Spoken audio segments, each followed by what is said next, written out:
All right. G'day. Welcome everyone. Sorry, apologies for the 5 minute delay there. I had everything set up ready to go, and then my streaming encoder crashed, and I couldn't make it restart. So I had to do a full restart of the computer, which is always great fun, and it seems that technology absolutely loves me. So welcome everyone. We are back for another raid tournament stream. It has been a little while since I've done one of these, but I've managed to find a sneaky little bit of time to be able to smidge one in.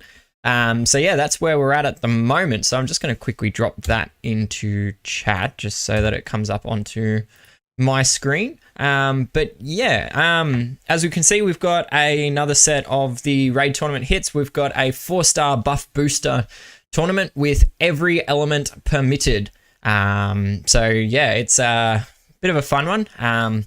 I've gone for a defense which has not done too well, I'm going to be honest. I sort of went the route of trying to maybe use the double jackrabbits because jackrabbit has the shock ailment every time the enemy gets buffs. So I thought that maybe double jack would work out quite nicely. Then we got 8-bit at tank because 8-bit's just awesome. And then blunderbuss for some buffing. And then, yeah. But unfortunately, in spite of all of my theory, it has not gone well. In fact, it's gone terribly. So day one, we ended up on D grade. Then we snuck up to C grade momentarily and then dropped back down to E grade.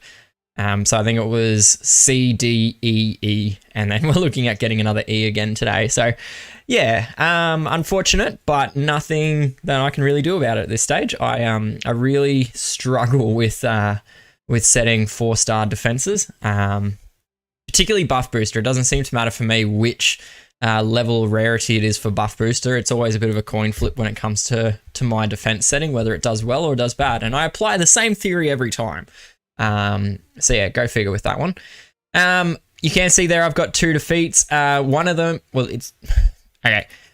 This really should only be 1 defeat because one of them I'd won the battle. I had 5 heroes versus 1 guy with virtually no health, and then I got distracted and then timed out. So I ended up losing the fight, which I should have won if I'd made literally 1 more tile match. So yeah, that was this one here against Charo. It was just Groll left on the wing, and I had my 5 heroes still, and yeah, it's not gone so well from that perspective. Leaderboard there, we can see Draco, who is in chat there, sitting there number 2 spot, which is awesome. GG's, mate. Hopefully, if you've got a B or an A defense, you can maintain top spot, maybe even sneak up 1 more rank into number 1. Possibly. Never know. Anything's possible. If Warhammer gets a B grade and you get A grade, then you can jump in there. So, yeah. GG's Draco on that one. I am much more like Eric there, where I'm just going to be aiming for the top 1% on this one, particularly having messed up and lost that extra battle there. So, all right, this is what I've been running for an attack team by and large. I've been changing out the middle 3 here, the 3 purples. I have often been using 3 yellows, which I'm going to probably do for this one, given that we've got a double yellow setup. I have enjoyed using Groll a lot because a lot recently, actually, mainly because I've been loving this charge control and the taunt. So I've sort of put some emblems onto him, and I'm using him actually a fair bit in raids, but with a double yellow setup there, triple purples, I might switch things up a little bit. So we'll go that, and where is Rex? There he is, Rex. Yeah, that can stay. Speed and speed, I guess. All right, so team this time around going with triple yellows against the double purple. I am bringing Rex because they've got Rana. If there wasn't Rana, I would probably be using probably Leon, to be honest, into that spot there, or even a second 8-bit. Using Sabotai because he's got an extra buff that he gives out, and he gives armor. And then we've got Blunderbuss and Jargle for off-color support. So that's the basis of the team that I'm using there. Yeah, 100% Groll is amazing. Definitely worth leveling. And yeah, I sort of regret a little bit not giving him emblems sooner. Just because I've been using him a heap recently. He hasn't made it into any war teams yet, but I've been, using him a lot in raids. Of course, it hits the 3 yellow heroes and gets maximum damage. Just get some reds. Hopefully one more yellow match. Let's go that way. All right, so now we've got that all set up, and now we'll just go after Rana next. Ooh. Maybe that wasn't the right setup. Oh, should work out. Barely just works out for me.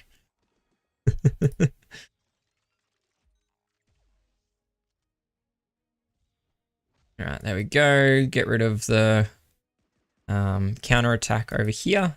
Now we can load up with our yellows. Boom, boom. There we go. Refresh them, and we should be able to finish off right there. No, lots of missing. There we go. Now we're done.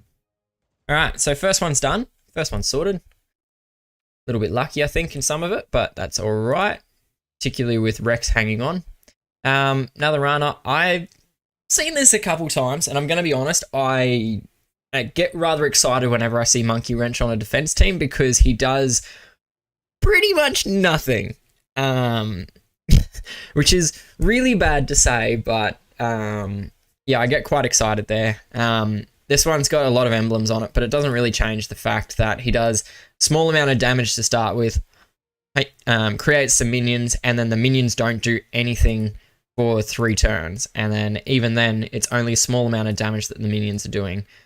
So I always get a little bit excited when I see him on defense, but now, having said that, I'm probably going to get a big old dose of humble pie and get absolutely smacked down by this defense. Because that's Murphy's Law. That's how it'll work out. How it always works out. Grab the reds, hold Rex for 1 turn. So I'll even try to trigger Monkey Wrench and not kill him. And I'll show you what I mean by how little damage he actually does initially. This should get him going. There we go. All right. So that's it. 230 damage. And his minions have 379 health, which is a fair bit, but his minions are now gone. So that's it. That's all Monkey Wrench did. 230 damage. Nothing more. Sorry. I don't know. I think Monkey Wrench was poorly designed to start with. I think they needed to remove or decouple his damage from the minion being present and given the buff straight to Monkey Wrench. Yeah, so I think Anyway, Monkey Wrench is definitely not a useful hero.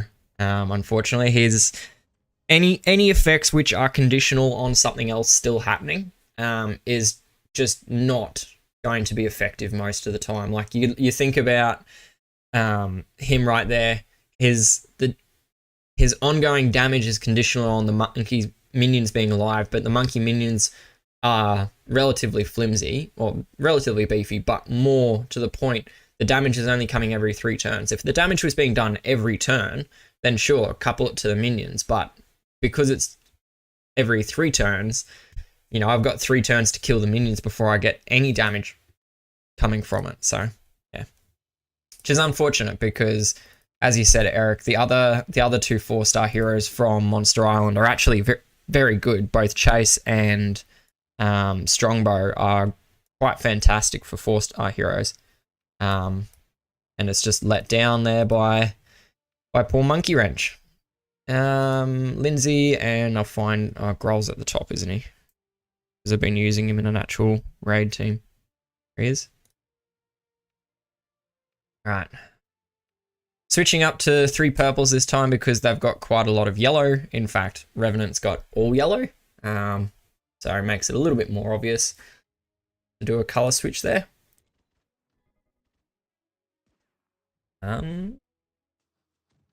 Start picking up some purples. That should finish off Grizzle.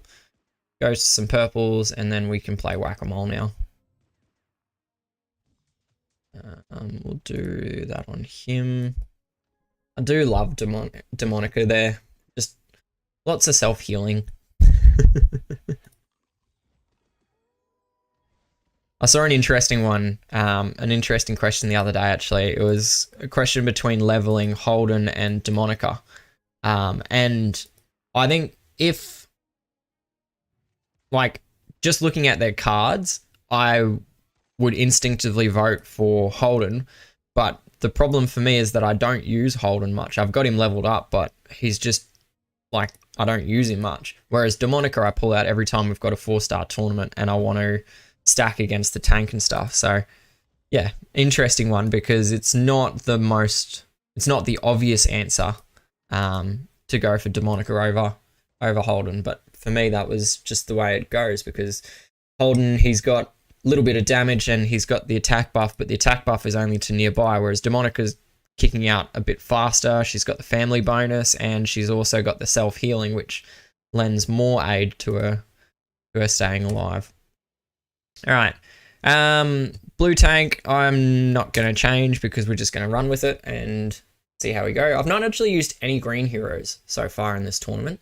And there are some that are actually quite good to use in this tournament format. You've got Throttle is probably one of the best heroes available in terms of a buff booster tournament. Because he does both heal and dodge, both of which are independent buffs and count towards the buff booster. But the other one that's actually quite amazing to use in this tournament format is Wyatt, because his charge for damage actually counts as a buff as well. But as I said, I've just not really used any green so far, not had to. Been able to muddle my way through using this nice book-ended red setup, because Blunderbuss does a lot of damage boosting, and then I had been relying on Jargle for my healing, but that's obviously out the window now. Would like to get that taunt up before 8-bit and Elif fire. And that's purely because taunt is great at protecting you against AoE hitters. There goes my baby. This could get a bit hairy.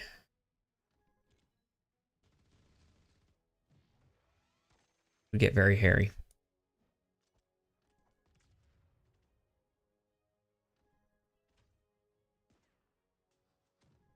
No, we should be all right.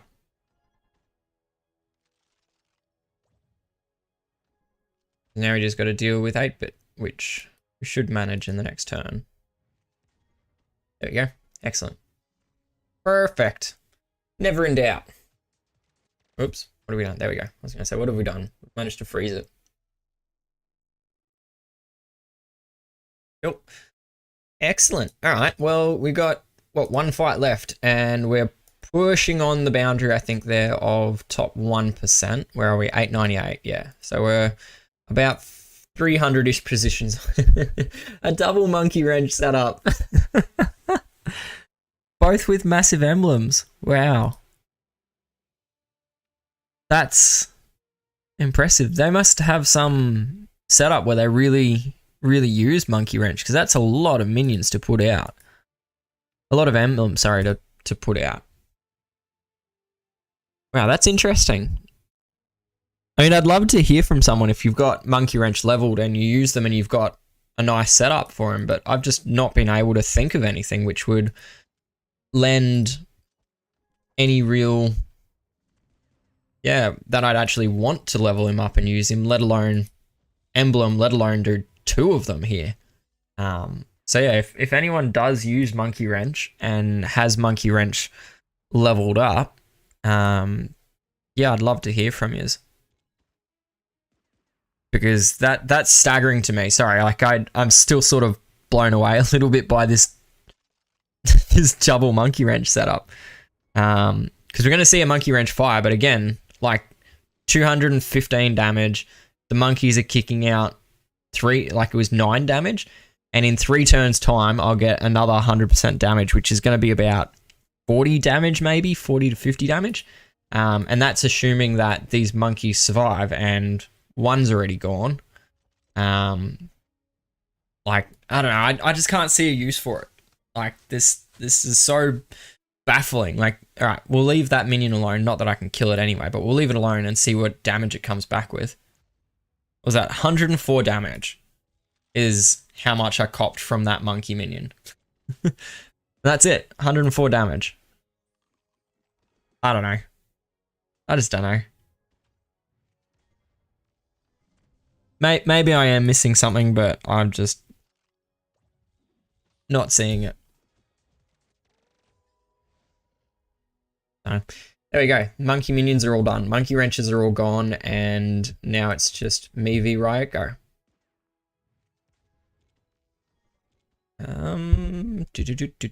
Taunt is the best thing ever.